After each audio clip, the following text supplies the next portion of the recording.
Hi there, I got Gary here on the road. We sell dental practices nationwide. We are dental practice brokers. I was a dentist for 25 years. Now I'm doing the dental practice brokerage for 14. So today's topic is two buyers overwhelmed at $1 million price tag, even though it was market value. We'll get into that. So as you know, we have 10 employees now. We're in 24 states. We'll be leaving for Tennessee and North Carolina very soon. Got some nice opportunities over there. And you can reach us at 201-663-0935. And our website is dentalpracticeguide.com. Also, everything you're about to hear today is for informational, entertainment purposes only. It's not legal advice. So please give us a call sometime. Be happy to talk with you, even if it's for a simple, just brief chat, or you want to get an idea of how much your practice is worth. We'll be happy to give you some numbers. Anyway, so if you're thinking about selling to one of the DSOs, please give us a call, because we work with them all the time. And we know who the best ones are. We know who's having trouble. We know who's going to closing. We have a very good pulse on that. They also pay our commission majority of the time. So if you work with us, we'll get your commission paid. On top of that, we also will get your, if the deal is over $1 million, we're going to get your legal fees reimbursed. So that should work out really nice for you. So please give us a call and we could chat about that. Any practice that is sold for over $1 million and we're the broker, we will reimburse, based on some small criteria, simple criteria, reimburse your legal fees upon successful closing. All right? Now, these two buyers, let me tell you the scenario here. Just overwhelmed with the dollar amount. One of them is close to $2 million. It's a piece of real estate. Practice doing $1 million plus. Real estate, $500,000, $600,000. Even though it cash flows, the buyers are just overwhelmed because the number itself is so large. Over $1 million or a $2 million deal. I mean, I don't think you should be intimidated. The bank's willing to take a chance on you. Why are you so worried?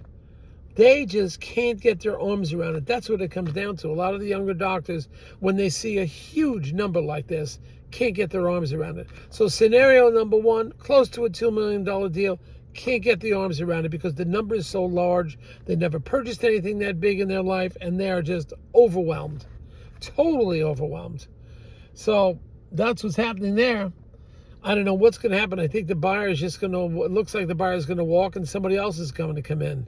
If a buyer doesn't own anything but a car, just lives in an apartment, never had a house, they're just starting out, they are just panicking over how much it's going to cost every month, the mortgage. But they really shouldn't, because the opportunities are still fantastic out there, and you should just try to move on it. Now, the second one we have, the rent. It's market value, the rent. The rent is market value, and they are, they're panicking over that. It's a higher rent than they're accustomed to paying. It's about $2,000 more than it is in a suburban area, and they're panicking. Even though the rent is market value, because it's $2,000 more than the average rent in that suburban area, well, it's because they have more square footage, and it's a more expensive building. So you shouldn't panic over that. But they can't get their arms around paying such a high rent.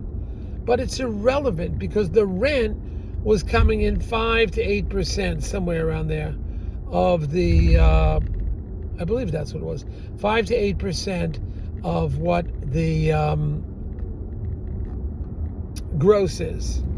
Okay, so it's doing over $1 million, and if it falls within the 5 to 8%, that's good cash flow. That's what banks are looking for. the buyer can't get their arms around it because the rent is $2,000 more, because it's a bigger practice, because it's square footage. They're just like, can't handle it. And they're actually walking away, even though it's market rent, even though it's market value, and the rent falls in that 5 to 8% of gross value, cannot handle it. They're just overwhelmed. And this is what happens sometimes. You've got to be aware of this as a seller. Why aren't they buying it? It's not a question. You can't get the rent lowered, or the landlord's not going to lower the rent because the landlord already has the present seller locked in. So they're not lowering it. So now you have a situation where the buyer has to get their arms around it, and this buyer isn't, just like the one before, can't get their arms around it. They just cannot do it. It's just too, they don't sleep at night. Obviously, you've got to move on until you find the right buyer. But these are two case scenarios why some of the younger people can't handle big numbers like that. They're just wiped out. That's what happens. And it's something you've got to be aware of. It's nothing to do with your practice. It's not the landlord. It is just the size of the deal. And even though it cash flows, and even though the bank is providing the money, they just say the words, it's too much. Too much meaning they've never dealt with numbers that big, over $1 million, close to $2 million. They just can't sleep at night. So you've got to move on to the next buyer, but be aware why these people act like that. That's what you've got to be aware of. Why do they behave in such a way? Why do they panic like this? And this is why. Just move on. That's it. All right, team, hit the subscribe button. We're doing these all the time. I think we're up to we're close to 600 YouTube videos. So hit that button and we'll make it some more videos. You'll be alerted to more videos coming your way. Okay? So give us a call and we'll keep you posted. Thanks, bye.